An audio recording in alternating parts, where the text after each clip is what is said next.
Let's bring in my colleagues now and get your broader and deeper views on this budget. Andrew Clennell, first to you. What's your read on Jim Chalmers' third budget? Well, Kieran, this budget is about two things, inflation and an election. It looks like a pre-election budget.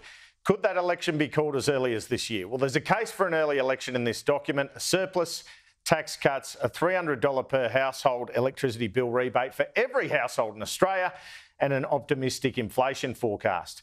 To deliver another budget before an election when it's due next May risks announcing a big deficit then and admitting to have gotten it wrong on inflation. So there are two visits by Deirdre Chambers to this budget. The first is the inflation forecast. Magically, it falls just 0.25% under the target band of the Reserve Bank, pointing towards an interest rate cut. The second coincidence, if you like, is the $300 electricity bill rebate. Magically $25 more than the election promise the government has been hung on in recent times. That 2022 promise to reduce your bills by $275 by 2025.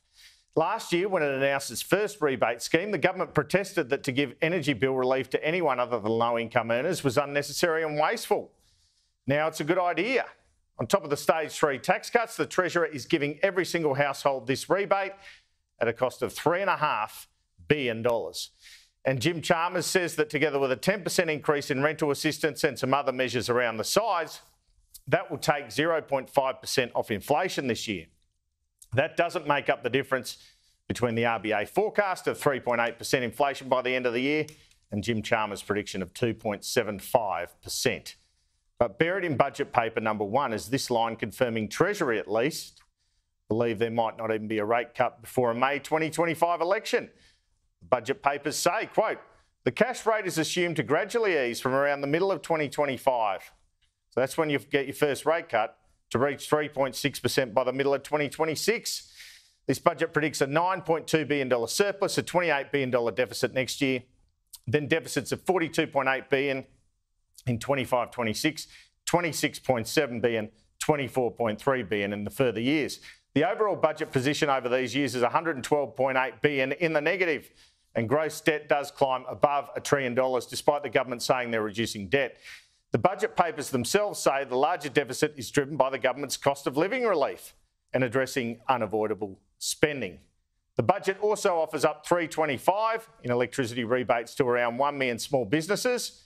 Last year, the government increased Commonwealth rental assistance by 15%.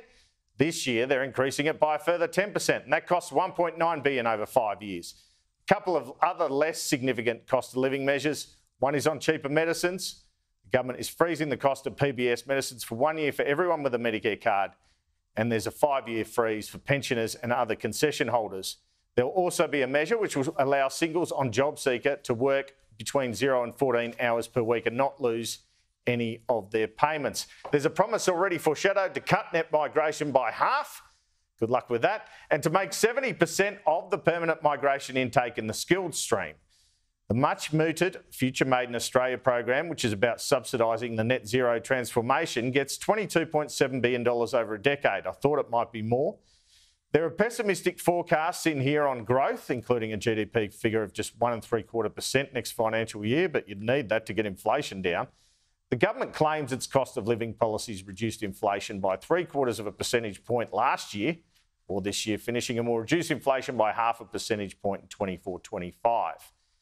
So what else are they doing? The government will extend the $20,000 instant asset write-off by 12 months until the 30th of June 2025. But in this budget, the cost of the NDIS continues to blow out by a staggering amount.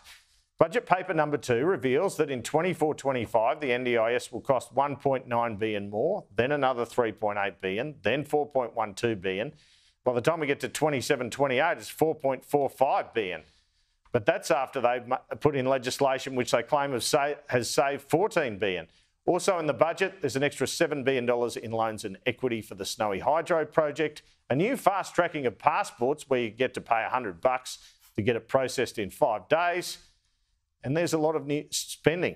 No matter what the government says about banking 90% of the extra revenue, the budget papers show there is $11.7 billion extra spending next year and $9 billion the year after. And there are tens of billions in the contingency reserve, some of which will be for election promises. But overall, the headlines tomorrow will be about the energy rebate, and this debate on inflation and perhaps on election timing. For the first time in a long time, an early election this year makes a bit of sense. And that election, whenever it occurs, Labor wants to make a choice between Anthony Albanese versus Peter Dutton as opposed to a referendum on the Albanese government. And that choice will involve Labor's plan versus Peter Dutton's rejigging of the Stage 3 tax cuts. He'll be offering more tax cuts to Australians. The government will either announce more tax cuts itself in response or criticise Dutton, saying he doesn't have the money for those tax cuts. So that's the next part of this movie. We saw the Treasurer in the budget lockup, and I asked him about whether the budget set things up for a possible early election. You have a look at this document and you sort of think surplus, energy bill relief, tax cuts, and then the next phrase that comes to my mind is early election. Well, that's not how we were thinking about it. We're trying to work out what is the best thing that we can do in the here and now for people who are doing it tough, and how can we set out the vision for the future. And that's what the budget really tries to do. If you make the right economic decisions for the right economic reasons, the politics will take care of themselves. Jim Chalmers there in the budget lockup. He'll join us live at the desk in about 10, 15 minutes from now. Andrew Clennell, thank you. Laura Jays, to your thoughts. You've found the one chart in the budget that shows why many Australians are hurting so much right now. That's right. At the centre of your pain is bracket creep. Wage increases feel like they are amounting to absolutely nothing. So look at this chart. In 2022, bracket creep was worth about half of the increase in personal income tax. $18 billion taken from households. This year, income tax went up by $62 billion, and about $25 billion of that was due to bracket creep.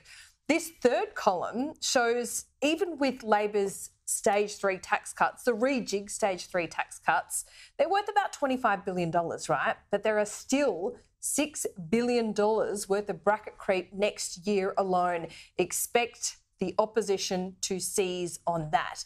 Let's look at the government's future made in Australia now. It's built on the back of mining and energy, as you'd expect. This budget invests $22.7 billion over 10 years, a preoccupation with net zero, as you'd fully expect. It takes a big gamble on green hydrogen, though. It has not been proven to be economically viable anywhere in the world, meaning it's expensive still. But the government is subsidising it to the tune of about $6.7 billion. It's a tax incentive that pays producers $2 for every kilogram of renewable hydrogen it produces. The budget papers don't expect any of these tax incentives to actually be used until maybe 2027. So it just underlies it is a way off being a solution.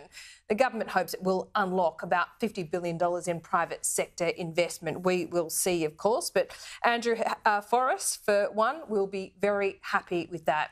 More on the NDIS from what Andrew Clennell said. It's one of the big 5 great contributors to the structural deficit that this and previous governments have not been able to control. This budget cuts $14 billion out of the scheme spend, but even with that saving, it's going up by almost 10% every year. According to this budget, the NDIS is still on track to cost taxpayers $60 billion a year at the end of the forward estimates. And that's more than $200 billion spent over the next 4 years. Yes, it has brought the growth in spending down. It's doing it by reducing provider fraud. We knew all this. And it's stopping the kind of clip the ticket behaviour. But there are still no changes yet to eligibility. A quick look at migration and housing. The Treasurer hasn't directly attributed his projected reduction in inflation to reduction in migration, but it's going to be a significant contributor. It's been a massive political issue.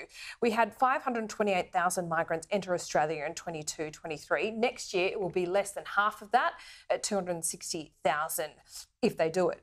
That will take the pressure off the economy. What's also politically expedient is the measure imposed on universities when it comes to paying higher paying overseas students. Around 1/3 of the total migration is university student cohort. Now, the government is going to impose limits on students depending on how much student accommodation each uni can provide. So if you want more fee-paying students, you need to provide more accommodation. Voters are going to love this. It'll take the pressure off the rental market, especially in cities like Sydney and Melbourne, where that problem is acute. Now, finally, as a values proposition alone, the government continues to disappoint on mental health. There's nothing in the budget that says we get it. They haven't cut funding, but it's been largely ignored. There is $361 million that does go to free digital support programs for 150,000 Australians. Give them credit for meeting demand where it is. That's online. But the problems are deeper than that and they need to be addressed urgently.